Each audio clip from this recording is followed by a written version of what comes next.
Bismillah ar-Rahman ar-Rahim. Thank you for all coming, and I just want to, on the onset, say this was a very short notice, and I understand. We're going to welcome Jonathan Starr, the founder of Abaarso Tech, and the two reasons that we're going to be welcoming here is to recognize the hard work that he put on establishing that school, which has been producing students that have attended Ivy League schools here in the States and also other schools in the rest of the world. Secondly, we want to show a support for that school, and our event is part of giving back to those who are working hard to do great work or improve the education system in that part of the world. I'm not here to say much. I think we also have here Bashir, Somaliland representative here in the States, who would also say more about the school and what it does. And then finally, we will have Jonathan Starr. We will hear from him. And one of the reasons is that I wanted us to come together and show support is oftentimes when you see success, there are people who are, for some reason, and I think it might be human nature, that would see success as a negative or losing. And there has been there has been people who were criticizing the school in the social media, and we basically want to openly support the school. So so people know about the work that the school is going through. I'm not here to remind you the importance of education. Education is a vital part of economic development, and Abaarso Tech is leading the way in that sense, because they're producing future generations, and that would contribute the economy of the of the society. There has been a study out last year by organization called the Organization for Economic Cooperation and Development. This is a number of organizations that advocates for policies that would create a favorable economic growth. And in that study last year, they said that if countries invest in education and have a quality schools and a quality systems, the improvement of education would have a drastic boost in the GDP of average of 28% per year for the developing countries, and 16% per year in developed countries in the next 82 years. So by just improving the education and the quality of education, you can fight off the unemployment and economic misgivings that many of us have, and which actually causes many of us to migrate to other parts of the world. So I'm going to be stopping here now, and I'm going to be welcoming Bashir, who would talk about the school, and then later on we're going to give the microphone to the founder so we can hear from him. We want to open questions, so if you have any questions, you can always ask.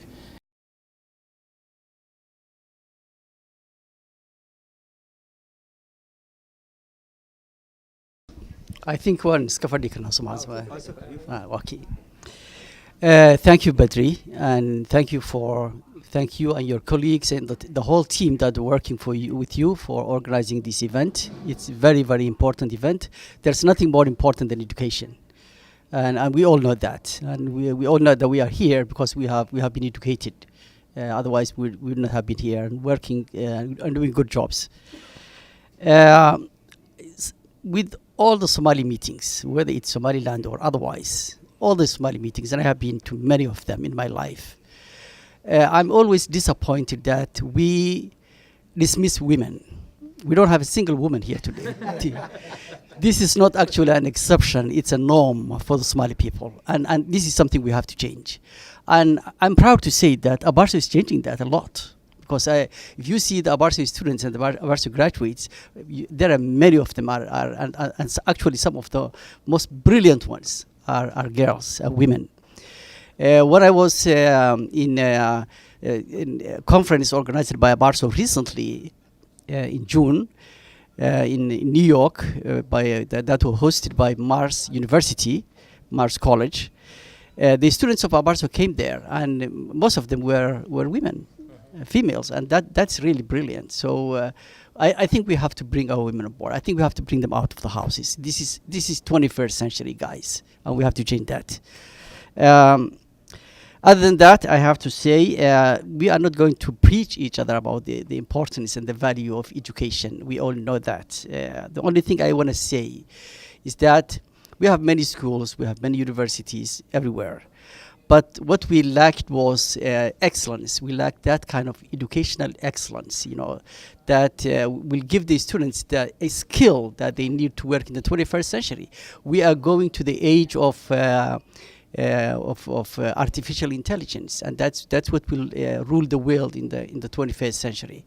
We have just passed that Internet of all things, and we are just going to the artificial intelligence now, and that's where the world is heading to.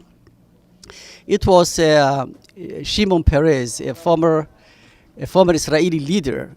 You guys probably know Shimon Peres, who said, if you want to know the future of a country, just look at the number of schools they have and the quality of education they have. And that's very important. Education has a lot of, from philosophers from the Greeks to the Islamic civilization, to the Renaissance, to the Enlightenment age, to the Industrial Revolution, to the modern age. They always there have been different definitions and different explanations about the meaning of education and the aim of education. But one of the most critical ones is that education is about critical thinking. It's about liberating and freeing the mind of the human being. If you don't have critical thinking, your education it has a great defect. I'll give you one small story, which I have also related the other day when I was there, about the freedom of thinking. Because culture is very strong. The cultural genes are very strong. It's very, very difficult for the human being to run away from culture. It always drags you down and brings you down. And to free yourself from that culture, you need really critical thinking, education that gives you critical thinking. I'll give you a personal story. I was living in the United Arab Emirates most of my life. My son was born there. Then one day, as a kid, he was 5 years old. He was making some Legos. You know the Legos that they build children? He was building these Legos and he was doing something, and I came from work. I said, "Hi, Omar, what are you doing?" He said, "I am building a machine." I said, "What kind of machine you are building?" He said, "I'm building a machine that will stop apples from rotting, so that apples won't rot." With my own cultural background as Somali, I just said, well, only Allah can do that. You know what he told me? Then what's the use of being human? And he threw the whole thing. That moment I realized the mistake I did. And I tried to correct it, but it was already too late. That's how you kill creativity. That's how you kill critical thinking. Compare that to my father. It was in early 70s. And some children in a school, day school, boys' school in Borama, I think Mahdi knows that. Yeah, you were one of them.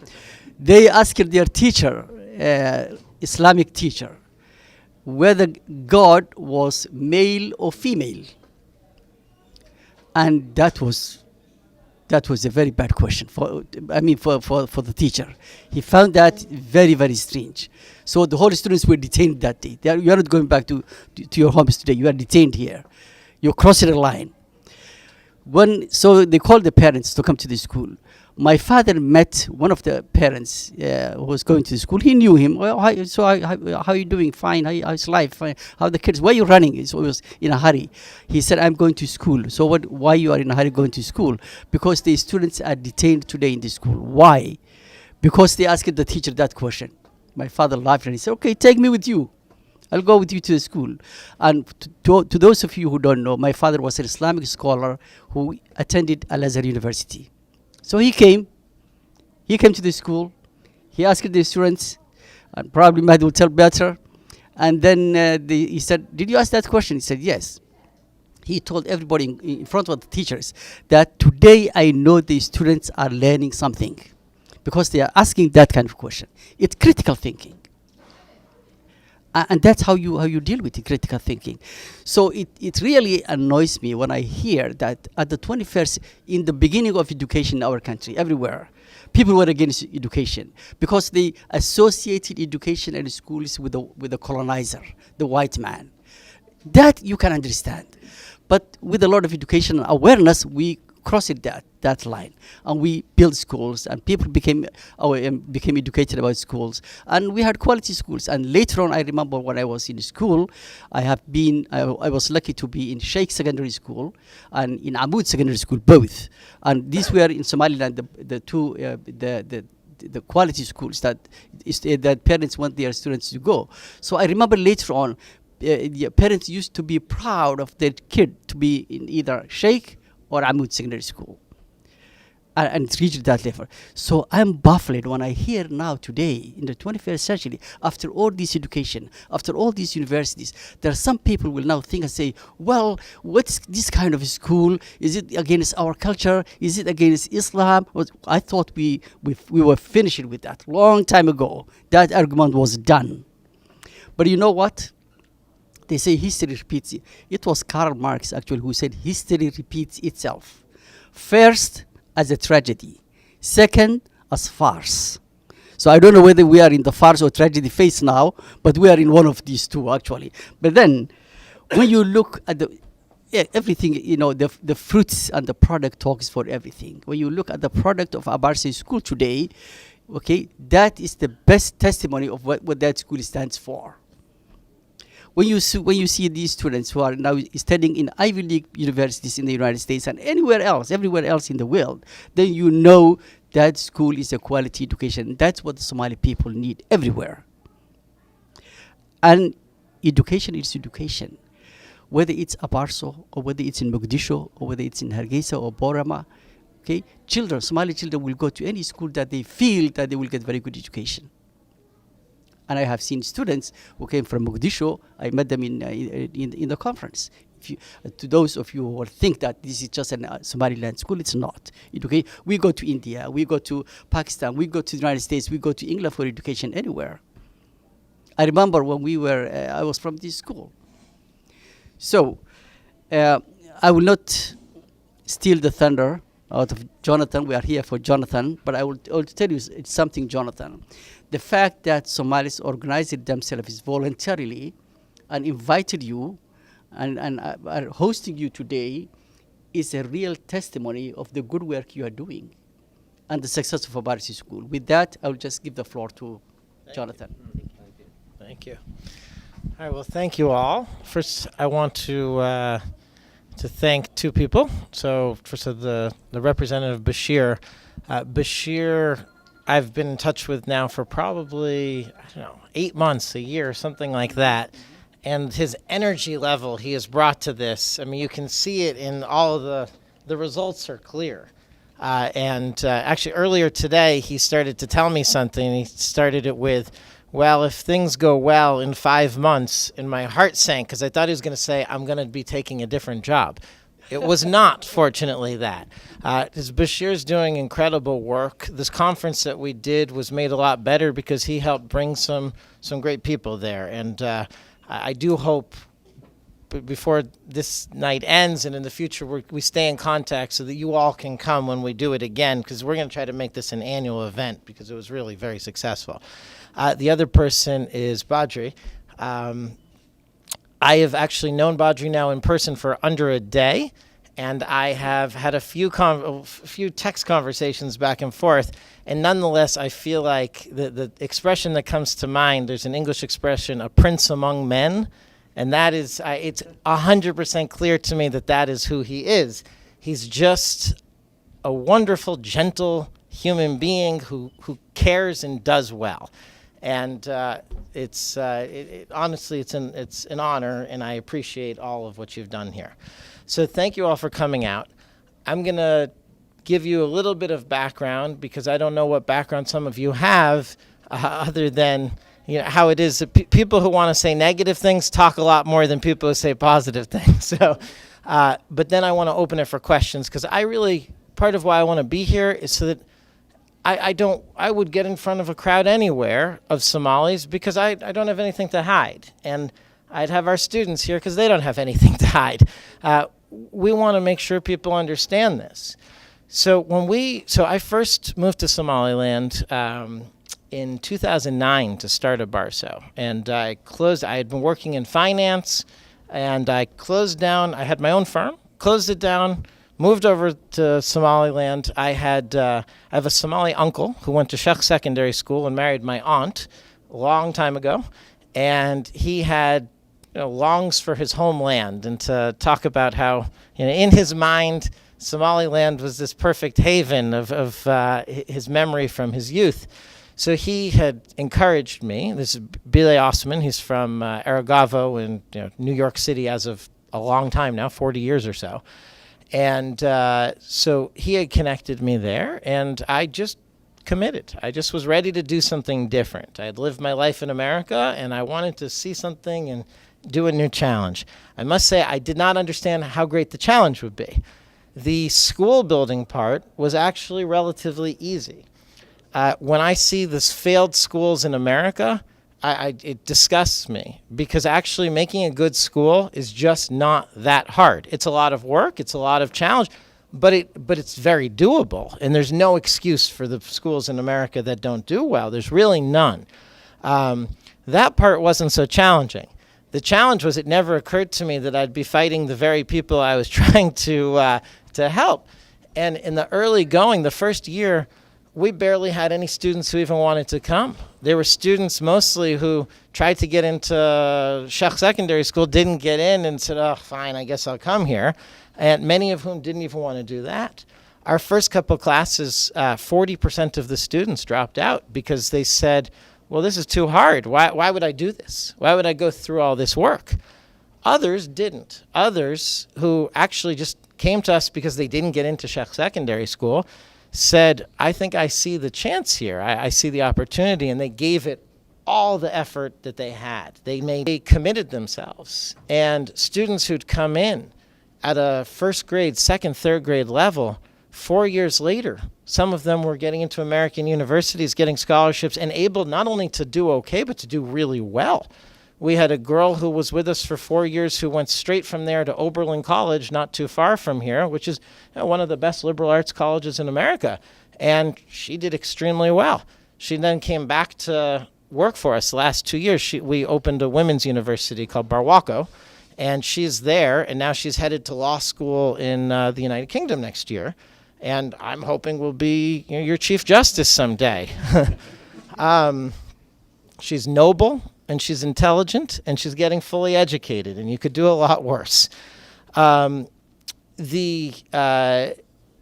had a number of students who did this, and what you'd find is, just like what the representative was saying, parents who didn't even want their first child to come suddenly became our biggest supporters. And I hear sometimes, oh, no one knows what's going on in that school. Have any of you heard this statement said? No one knows what's going on in that school. We might be the most scrutinized school that exists in the world. I'm an American white guy who came to Somaliland when there were about 10 non-Somalis living in the country. People didn't just accept me, right? Parents came and checked. They looked. They saw their kids. And what they saw is, I remember one mother whose son had gone to Sheikh Secondary School. She said, well, I knew that my daughter in 1 year with you guys had actually gained more than he had gained in several years there. And then I became a believer. And that's what happened. So people say, oh, we haven't been looked at. Several governments and ministries of education have come to examine us. Parents have come. We're accredited by the New England Association of Schools and Colleges. That's a very difficult thing that takes years to accomplish. And they look at every part of your school, everything, including just the safety of your school, the health, the food, everything. And they've gone through it. But the tide of the country, the tide of Somalis is going in our way. So people fear that, and people make things up, and they try to tell stories that just aren't correct. Because there is this whole movement towards what we're doing. People want their children to be educated. Why wouldn't you want your children to be educated? And our students are just, they come out in these wonderful ways. We had a boy who was a nomad. He was a nomad, and then he was living homeless in Hargeisa, who 4 years later got into MIT, and 4 years later than that finished with a joint computer science electrical engineering degree. Do you know how difficult that is?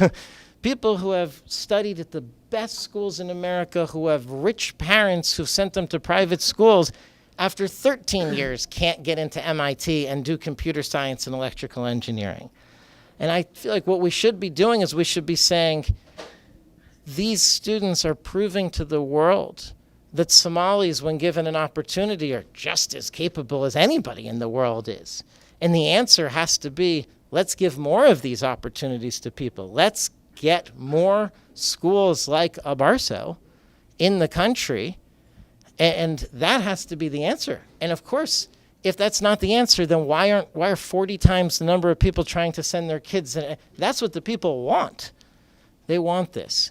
So that's also what we're trying to do. We started this women's university called Barwaco, and what are we doing? We're developing teachers. Somali girls, not girls from Abaarso, girls from these other schools are coming to Barwaco, which is all boarding, all female, and is, it's modeled on Abaarso. So the same sort of quality you'd see at Abaarso. The girls go there, and we're training them to be teachers so that society can get filled with girls, women, who can move the whole standard up, not at Abaarso, across society.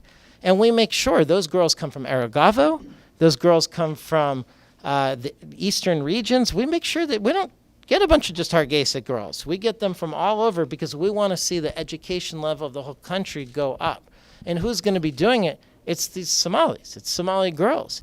It's people like Kadin, who was one of our alums who you met at Marist, who's this girl who grew up nomadic, who went to Abaarso and was a wonderful student, came to America, did great. Well, now she's back there trying to help us build new schools in the country with these girls from the Teachers College so that we can help spread more education to people.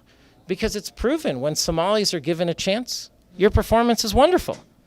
So why wouldn't we try to get more of that out there?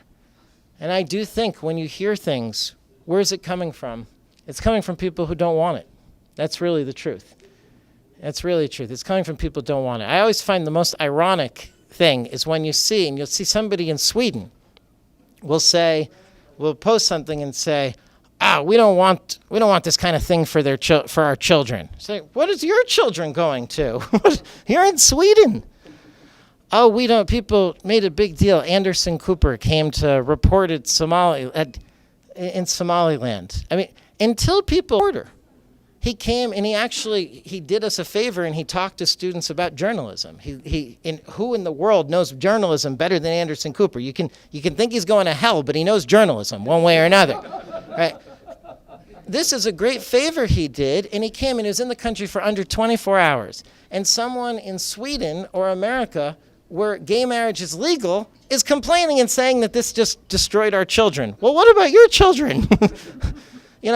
It's just disingenuous. And I think anyone who uses their brain and reasons will know these aren't real arguments. Now, I want to just tell you a few other things just to give you a little more sense, because I'm not Muslim, but we set up a school in Somaliland. And from the beginning, it said, we're going to make this school, we worked with parents to say, we're going to make this school comply with Islamic values. And the fortunate thing is, I see a Quran there. I bring it to you. Yeah. Oh, thank you. And I've read this book. I challenge that some of the people who challenge us have read this book, but I've read this book. I've read it carefully. And I know things it says. And when I was reading it, I said, well, that's great, because I want to do these things anyway about so much of it. And when it comes to religion, it comes to things like cheating, the cheating that goes on in that country, it's horrifying. It's horrifying. My first case of it, we gave our entrance exam, and I'm watching. And first of all, they set the students up. They were closer than we are right now. It'd be hard not to cheat. But the students are just actively doing it. And I said, what is going on? That's completely against religion. But who's talking about that? I mean, I don't hear that. You will not cheat if you're at Abaarso. Now, that doesn't mean none of our students cheat. That means if we find you cheating, you're going to quickly not be at Abaarso anymore. We're not going to tolerate that, and our students know that. The Quran has beautiful verses about orphans and treating orphans well. I don't know if people realize, but our students, since the second year of Abaarso, our students have taught in the orphanages several days a week. We bus to the orphanages. We bus students now to the Gebele orphanage, because the one open that's really very welcoming there. 4 days a week, we bus students to teach those kids. Students from the Hargeisa orphanage who were, when I say students, children in the Hargeisa orphanage who are really abandoned in life. I mean, if you weren't abandoned, you wouldn't be there. That's for sure. Who have gained so much from our students who go and teach them, have been able to get into Abaarso. And we give them scholarships. In fact, we give more than scholarships. We actually then give them a little bit of money because these kids truly have nothing. One of those boys was in Tennessee this year on a full scholarship for this past year at a private school there. And he's a $50,000 a year private school. He's back at Abaarso for this year, and I expect him to be in an American university the year after that. His brother is going to African Leadership Academy in South Africa, which is a world-famous school at this point. These kids from there are thriving. And people are going to say we're un-Islamic while they're letting the orphans just go, and we're supporting them. We teach our students to be charitable. Our students give a tremendous amount of community service. You'll see a private school in America, and there's a requirement for community service to graduate. They say things like, you need to do 8 hours. Well, Nimmo, the girl who was at Oberlin, Nimmo did about 8 hours a week of community service. She was teaching kids from the orphanage, kids from the local village, every week for that much time. Our students learn to give back, to be charitable. Once again, and people are going to say, oh, we're un-Islamic. This isn't genuine. These are people who don't want the truth. Because these things, and I didn't do these things to make this argument. We did this because that's what we believe in. We wanted to help create ethical students who would help develop the country. When we had kids cheat, it wasn't a matter of just punishing them. I used to say to students, so we're educating you so that you can be a corrupt minister who steals from the people? Because if you're cheating, you're stealing from students who've worked hard. That's what you're doing. You're a thief. And I'd prefer you don't be in school. I'd prefer you to be uneducated if you're going to be unethical. This is just naturally how we are. So I think, and I encourage anybody to come visit, come see. There's nothing being hidden. And don't even get a tour from an administrator. Go and ask if a student can give you a tour, and have them answer whatever you want when you go around, and you'll see for yourself. You'll see what these kids are about. Because you talk to them, they're about developing their country. And they're interested in all different areas of the world, which is great. All different areas. Some study engineering, some study computer science, some study health, some study psychology. It's really business. It's a whole range. And they want to be part of the solution. And I think you'll find over the years to come that they will be part of the solution. So just one last thing as we look to the future.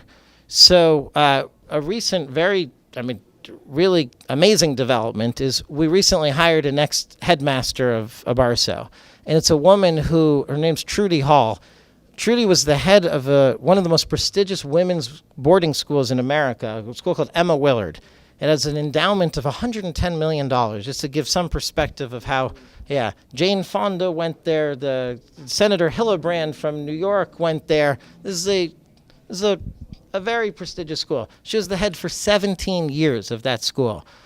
She is in her, early to mid 60s. She's finished with that, and she wants to do something different. So she's going to come and be Abaarso's next head of school. Now, it's one thing for Somaliland to get some kind of crazy people like me to go there. It's another thing to get somebody who was the head of Emma Willard School for 17 years, was the head of the Girls Schooling Association of America. I mean, this is a very, very respected person. I was in the crowd. What they do at Emma Willard is when you're a former head of school, they paint your portrait. They have a professional paint your portrait, and it's up permanently in the wall. I was at the I went to the event when they unveiled her portrait. And at the event, they announced that she was going to Somaliland. And if you heard the gasps that came over the crowd, which were followed, of course, by, "What's Somaliland?" But I'll tell you, the number of people who came up to me afterwards, because at first people were shocked, but Trudy was very clever. She'd planned this out. She then had the person who introduced her be one of our former students, this girl named Fahima, who used to go to Emma Willard and is now at Columbia University. And Fahima introduced Trudy. And people at first gasped, "What is Somaliland? Why is she doing this?" And if you knew, I mean, they said, "That sounds crazy. She's going to get killed." And then they heard Fahima talk, and they said, "Okay, I understand. I get it." Any school that produces a kid like Fahima, anybody, I understand why Trudy, who was Fahima's advisor at Emma Willard, would want to go now to this school and make her impact. And people came up to me afterwards and said, "Well, I need to visit now. If Trudy's there, I need to go there. I need to check this place out." So this is a big step for us. And then this year, I mean, we just finished our second year of Barwaco, the Teachers College. And this year, we're also going to be opening a kindergarten, which will then advance out from there. So there's a lot going on. Also, this conference we did was an attempt to see if we could combine the diaspora and people like Edna who came, Bashir who came, and Professor Samatar who came, and also people interested in the country. And let's see if we get everyone together and Abaarso students together, maybe you all can figure out that you've got some businesses you could do back there, ideas. They're just things that we could connect on. So our hope is to just be, I mean, ultimately it's you guys who have to do all that. It's not going to come from an American, is the truth. It's not going to come from a non-Somali. But we can try to facilitate some of it, put you guys in a place to do it, get a bunch of Abaarso students there also, and see what you come up with. And get some Wall Street people and see if they want to fund what you come up with. And we can help with all that. So that was longer than I intended to talk. I apologize for that, but let me open it for questions. And, I should say, I was told that people don't understand one thing, so I want to make sure that I've definitely said this, and a good thing to end on. How many students do you think we have who are studying around the world at various scholarships, mostly in America? What would your guess be? Because I'm told that nobody actually knew how many it is. 40, yes. Close to 200. It's about 150. About 150, yeah. And but people, I mean, Edna even at the conference said, "Oh, I thought it was 20. I didn't realize that there are 50, 60 here in front of me today."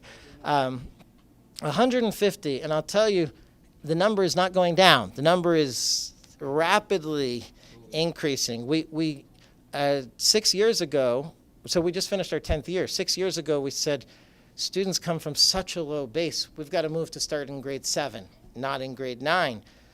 Students who are coming through, having started in grade 7, are reaching much higher levels than students were before. And we now have full-time people working on finding scholarship opportunities globally. A guy who's doing that, I've been communicating to, he's in Korea right now. And people I don't think understand, we have students in Hong Kong. We have students in Japan, other parts of Africa. We have students in the Netherlands, Germany. I mean, Beirut. We have a great presence in Beirut, which I love this. And we have China, because in India, we have several students in India. I love this because if you look to the future, in addition to everything else, you'll have people, whenever you want to connect and say, well, how are we going to do business with that country? There's going to be a clear person. You know, you'll just have the student who speaks Mandarin perfectly go and deal with the Chinese or whatever it is. So it's a big number. It's going to be well over 200 and not very long. And you know, it's pretty exciting because they're also really actively looking at what they can do back home. So with that, now I really will turn it over for questions. And you know what I'll do for coming up here and giving that valuable information from Abaarso Tech. Before I ask you my question, I will encourage you keep doing what you're doing. There is always negative people around, and as you said, the silent group are the positive group, and you have many of them here today. My question is, Average, how many kids graduate from high school a year from Abaarso Tech High School? Do you want to do? Yeah, I think for the sake of the cameras. Out of those graduates from high school, from Abaarso Tech, how many of them goes outside Somaliland, and how many of them stays there, please? All right. Well, first of all, thank you for the welcome. I appreciate that. So Abaarso, like every other thing that's young in an entrepreneurial place, it's changing. So if you look at the first class of students, we originally had 50 students in the class. But as I was saying earlier, not everyone was, they said, why am I working this hard? Why are you making me, like, why do I have to do all this? So 20 of the 50 dropped out. Of the 30, it's actually about 31 who stayed. I believe it's 28 who ended up going abroad for various scholarship opportunities. Now, of the few who did not, one of them, the teachers in the first year thought was the smartest kid in the school. He just never put the effort in. And he never developed in the, let's say, more character side that we care about. And we don't care how smart you are. If we don't feel like we trust you from a character standpoint, no one's going to write you a recommendation letter. And if no one writes you a recommendation letter, you're not going to get a $60,000 a year scholarship to somewhere. So, and actually the others I find actually are doing quite well, even the couple who didn't. If you look now at the students who are going into our grade 12, we take 50 students now a year in grade 7. It is now very uncommon for a student to drop out because the students understand what's at stake and their parents understand what's at stake. So if you look now at the rising grade 12 class, they're excellent. The only students who aren't there are because they went abroad the last year or two to do various scholarship opportunities already. So they're finishing their high school at various boarding schools internationally, many in America, but not only in America. So I'm expecting, we'll see, but if you look at that 50, I actually think you're going to see 40 or more who are going to ultimately get scholarships abroad. Now, they may not all get it as soon as they finish grade 12, but what will happen is a student will, if they don't, they'll come and work for us for a year or work for a couple of years and continue to get better until they are ready.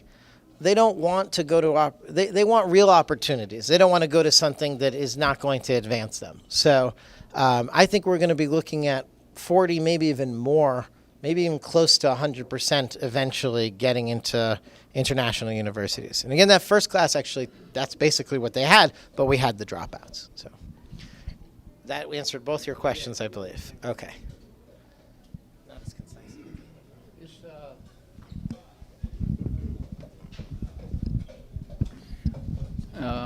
Thanks for coming to Columbus again.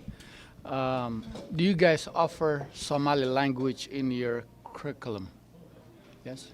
Yes, we do. Okay. And the second question is those who graduate high school and they don't go abroad, do they find local universities? That's my question. So the question of just, so we absolutely teach, we have Somali teachers.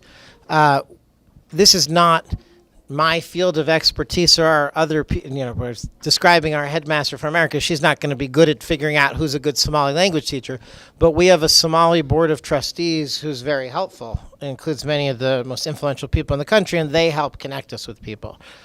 So they help oversee that. The vast majority are getting these scholarships. A student who doesn't, what they're typically doing is staying with us longer. So they'll get an extra year with us, or 2 years even. There's a student who, he just started, he came from an eastern region, he started lower. He came when we were in 9th grade, not 7th grade. He did, I believe, now 3 years with us after finishing, and now he's going to a scholarship opportunity. I want to say it's in at a school in Mauritius. So he was patient. He stayed the course, and eventually, things have worked out. And so that's much more the a typical thing. We have had some students who went directly into the workforce. Very few are deciding to go to the local universities. That's very uncommon. Yeah. And if they stay like 2 years, 3 years, what are they doing? While they stay with Yeah. you guys? So Are it's they studying? Are they working for you? yeah. So the question is, what are they doing if they do stay? The first year they'll do a combination of studying and working, and then we'll hire them often because they're often good people to hire. So it's not easy to get people who have the right mentality and the right education to come work with us. So we'll hire them into various spots at school. Because this is increasingly fewer people, because once starting in grade 7, there are just not that many students anymore who I think will not be getting scholarships pretty quickly afterwards. Yeah. Oh, here. Okay. Thanks, Jonathan, for coming here and giving us this, opportunity. It's really informative. My question is, within your story, you said you've been there for the last 10 years. Okay. There was a lot of challenge and prayers. And mainly, you talk about really long about the challenges and the prayers you face it, smearing campaigns and all those kind of things. What are the still critical challenge you have is still that you couldn't come over it, and you still need a kind of a support, from community, from administration, and all those. Right. That's a very good question. All right, that is an excellent question.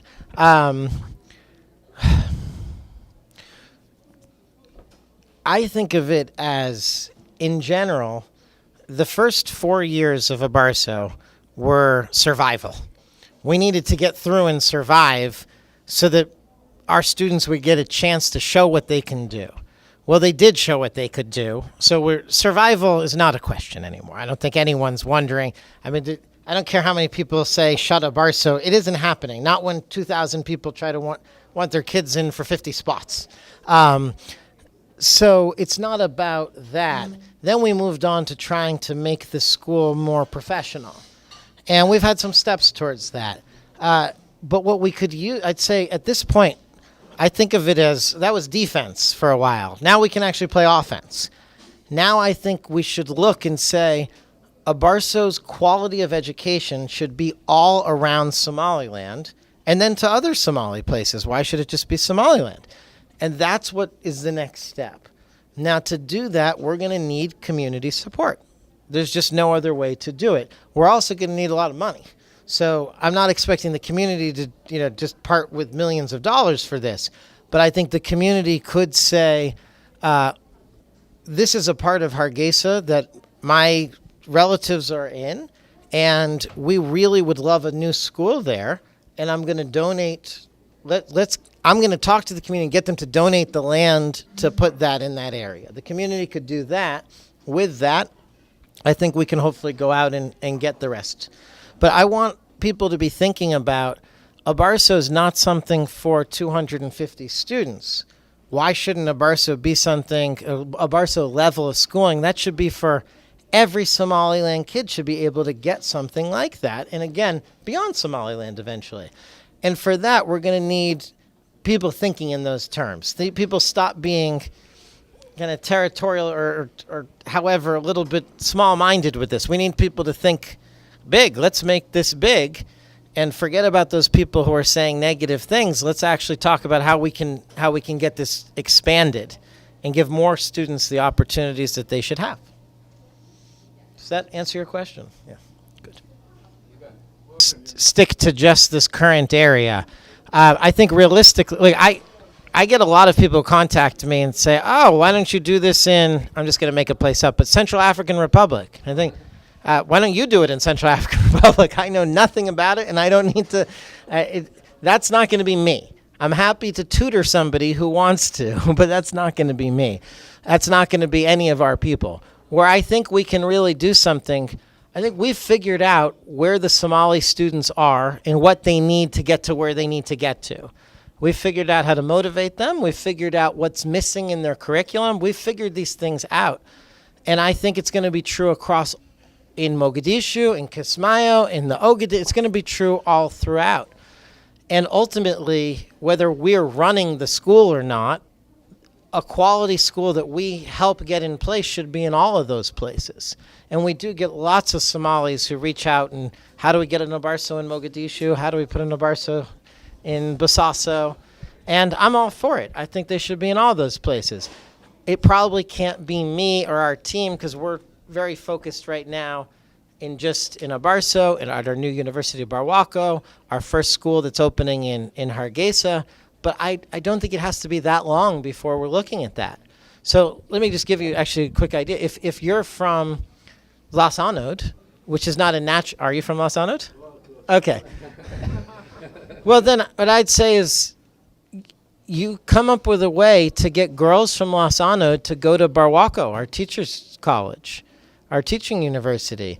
4 years later, you're going to see a transformed girl who's confident, who you would really feel like this is a kid who can. And then you've got the material to now go and have good schools get set up in Las Anod. So if you're thinking about improving your area, the first step is you need people who can really teach, who have the right mentality, who have the fundamentals.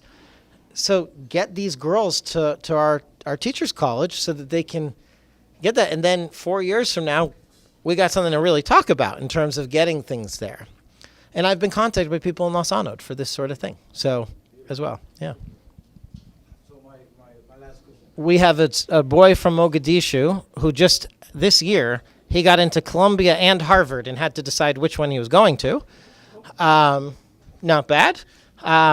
He chose Columbia. That'll surprise some people, but he chose Columbia. What's that? We have a girl who's studying in Idaho, who's from Mogadishu. Mubarak, the MIT student, he was born in the Ogaden. I mean, he's from the Ogaden. So I can't tell you the exact number, but it's really this is not an exclusive thing. The students from all over, which is a good thing. What's that? Not at Abaarso. No, it's more, and it's more, and we encourage more. We want more. We don't want it to be just about one place or anything. So, yeah. On the other hand, all Somalis. Yeah. All Somalis, not only Somaliland. Yeah, we have had a couple of non-Somali students, actually, believe it or not, but that's very, very rare. Yeah. Who else? We finished? One more question. People from Mogadishu, and we want to train them next 4 years. So what's the wait time for you guys to accept, let's say, 5 girls from Mogadishu region to come there for training? So what's the waiting? They can start this October. You know, there's no. Really, if you're interested in having girls from Mogadishu come to Barwaco, we're interested. I mean, that's for sure. We're interested. They could start this year. What we want, and it doesn't matter if a girl is from Hargeisa or Mogadishu or wherever, we want people who are truly dedicated to this idea. Unfortunately, teaching has become a disrespected profession in society, which is a shame. It's a shame, but that's the reality. We don't want somebody who's going there who shows up and says, because I want to be a doctor. I mean, that's not. We want somebody who really understands that your goal is for them to improve their people. And it's a patriotic thing to do, to go and become a teacher who's going to really change the education system in the country and move it up to the level that it can be. So it needs to be someone who really wants this. We don't want a bunch of girls from Mogadishu who don't want to be there. And same thing's true from Hargeisa, really from anywhere. And I do think that it really, what I see, Somaliland and beyond, I can't say I understand beyond as well. I don't. I've never been to Mogadishu. I don't know it as well. But Somaliland in particular, which I've spent a lot of time in now and I know well, I think that if the right things are done 20, 30 years from now, you could be looking at what's considered the best education system in Africa. I honestly don't think that's an exaggeration. I think that can happen. But it's going to have to, it's not just going to happen on its own. Because there's a level right now that's accepted that's not good enough. And it's accepted in society. And what you asked earlier, what can people do? Well, people need to demand more. People need to be asking for better. Kids should not graduate from a university, have gone through 17 years of education or so, and feel the need to go and do tahrib.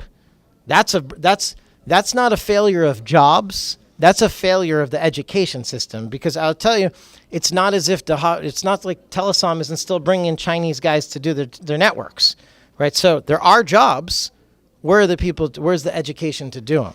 And people need to demand more. People need to say that we want the best education system in Africa. We want to get to that level. And we're not going to accept it. The problem Abaarso's had is, look, I'm not Somali. Our teachers weren't Somali. We were boarding. We could have been from Mars to a lot of the Abaarso villagers. You could have really, to Martians, Americans, it was all the same to them. It was people they'd never seen in their lives. It didn't make families say that my other children at other schools, I'm going to go to those schools and say, you need to be better. Why aren't you like this? Why aren't they? We didn't change that at all because people just thought we were so different. It didn't change the expectations. Well, it needs to. People's expectations need to change because there's nothing about that first class of students we had. They were leftovers. I mean, I love them, but they were leftovers. They didn't get into Sheikh. That's basically the average student we got. Didn't get into the school they wanted to. And yet, they've gone off and done amazing things. If that's what a typical kid can do, why wouldn't you ask that of all of your kids that they end up at that level? So if we can, if people can start demanding that, then, and that's the expectation, I think we can start seeing something amazing happen in that country and hopefully beyond.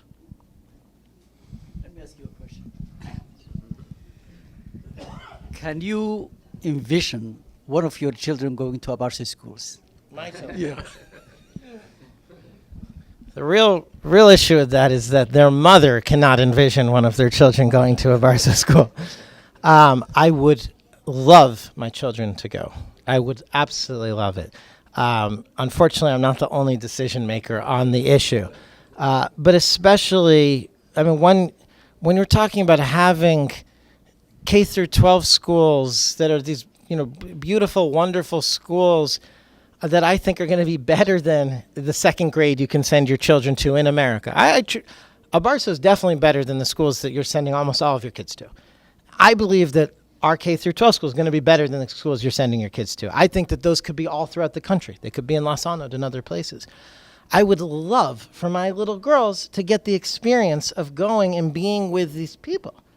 And being in this totally different environment and seeing this, I would absolutely love that.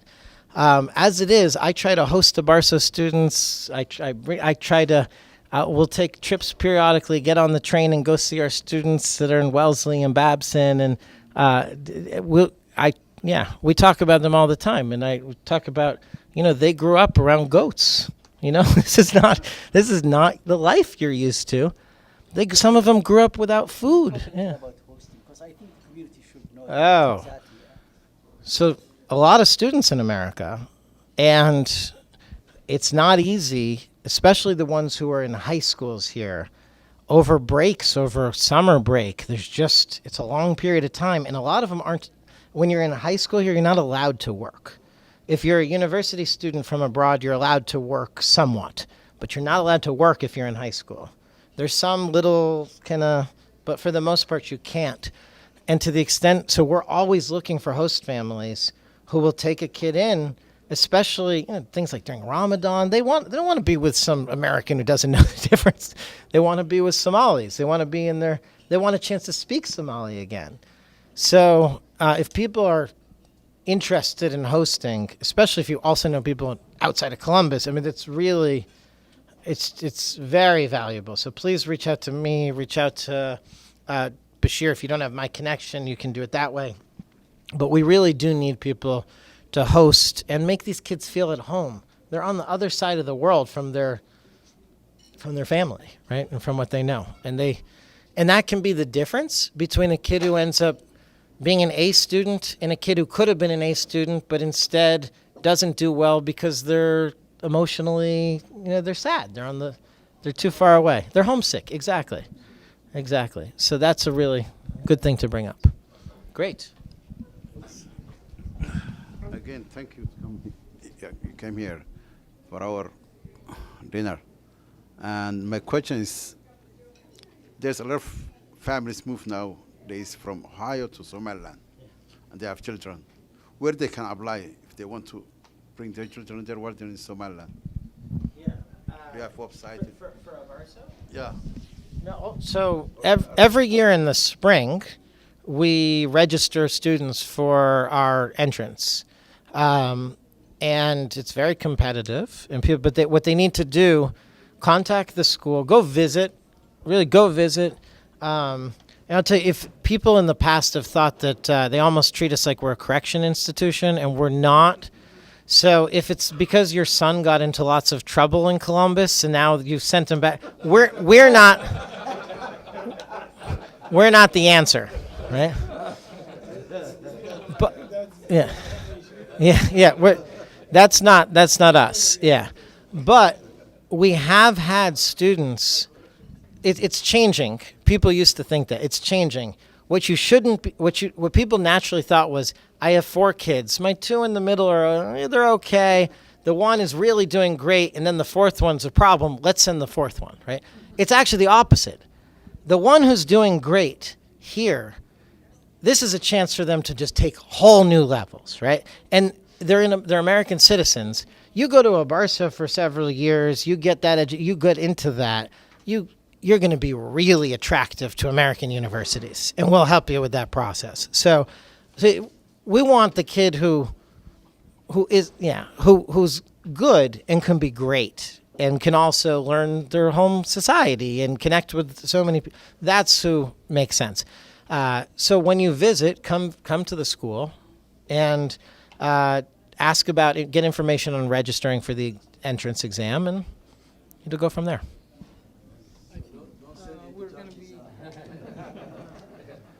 They don't last. Maybe this will be the last. Yeah. Because time is running out. Yeah. Thank you, Jonathan. Actually, I learned a lot from you today, and I get good insight from your school. There is another school that one of the Somaliland diaspora started in Bro. If you heard that school, they call it Bro Academy. Yes. Yeah. So I don't think that they have the connection that you have, and maybe in the U.S. or overseas, and to send their kids also to overseas to excel their education. And do you have any relationship with that school, or do you have any contact information about that school? The other question is, you started in Barwaqa University, and most of you said it's only for girls. Are you planning to add also boys? Because the country is lacking teachers, and there's no good teachers in all. I think Amud, they produce a lot of teachers, and they are working across the country now. So, are you planning to add also to boys and college also to Barwaqa University? Thank you. Thank you. So the first question was about Borough Academy. So Abaarso's official name is the Abaarso School of Science and Technology. And Borough Academy is, I believe, the Borough School of Science and Technology. So it's basically a Borough Academy of Science and Technology. So when Abdi and Asha and Farah were setting that up, we spent considerable time together. So we certainly, we have a good relationship. We're all for it. We want as many good schools in the country as possible. I mean, that's our feeling. They're working hard. I haven't actually been and visited, to be fair. The last time I was in Borough, I was actually kicked out of Borough, and I've never completely gotten over that. But that was 2012. No, I just haven't had a chance. But I would absolutely go back. So I'm hopeful that they're going to have similar results. I think that would be great. I don't know the answer. I will say one thing that people one misconception about Abaarso. I think people think that we're a school, we're a normal school, but then I have a magic wand that I can wave and get this kid into Columbia, right? That's not how it works. Columbia is not stupid. Columbia takes a kid because they think the kid's really, really good. And that's because the school's really good. So college, placing students in college, yes, you need to connect with schools. Yes, there's a lot of work. But the prerequisite is that you need the students to be really, really good. And that's what other schools who want to emulate it, it's not about, the college placement is secondary. You know, the first step is you need to have great students coming out of your school. And I hope that that's what's happening at Borough Academy. And to the extent that it is, we certainly would introduce them to places to try to have that happen. And then your second question was about, males, So we had the reason why we started the Women's University is because, first of all, the co-founder who actually does all the work is a woman. I just come and talk to people like you. She actually does the work. And we felt that Somaliland girls coming out of the schools there, secondary schools there, needed a place of their own. With female teachers to role models, we felt they needed that. Because frankly, if you go into most Somaliland schools, the girls won't talk. Now, if you find Abaarso girls, it's hard to get them to shut up. It's different, right? But the girls in many schools won't talk. And after they finished full secondary school in Somalia, we were afraid that that it's going to be too hard and they're going to defer to the boys all the time. And we didn't want that. But long term, we absolutely want to have a male university in the country also. We just never do something that we don't think we're going to do well. So at this moment, I don't think we have the right people to make that work properly. When we do, and it may very well be that Abaarso alumni, these Abaarso boys who've gone to great things and come back, maybe they're the answer. Maybe they're the ones who say, I'm going to create the university that I want, and we're going to help them, that I would want for my kids, and we're going to help them do that for men, for boys. But we don't want to start anything that we're not going to do well. And at this moment in time, that's not something we can do well. We're already stretched thin enough. Yeah. Okay, thank you. Really, thank you all. I hope I wasn't too long, but thank you. I want to thank everybody for coming. Specifically, I want to thank Yusuf, Abdurrahim, Abdulsaq, Rashid, who really worked with me hard in making this possible. I think we have raised 4,000, and we're planning to donate that to the school. And I'm gonna give the mic to Yusuf, who would do that.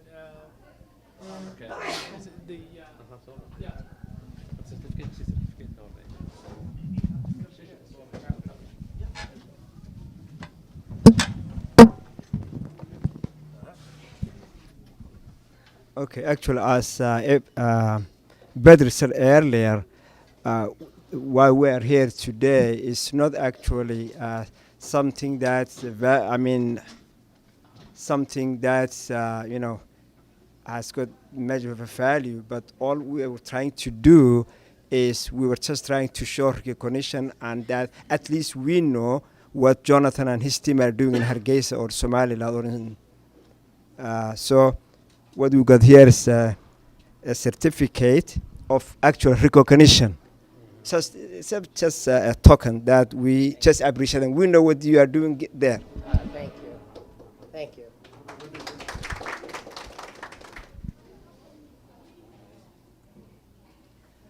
And again, I know Abaarso School of Science and Technology.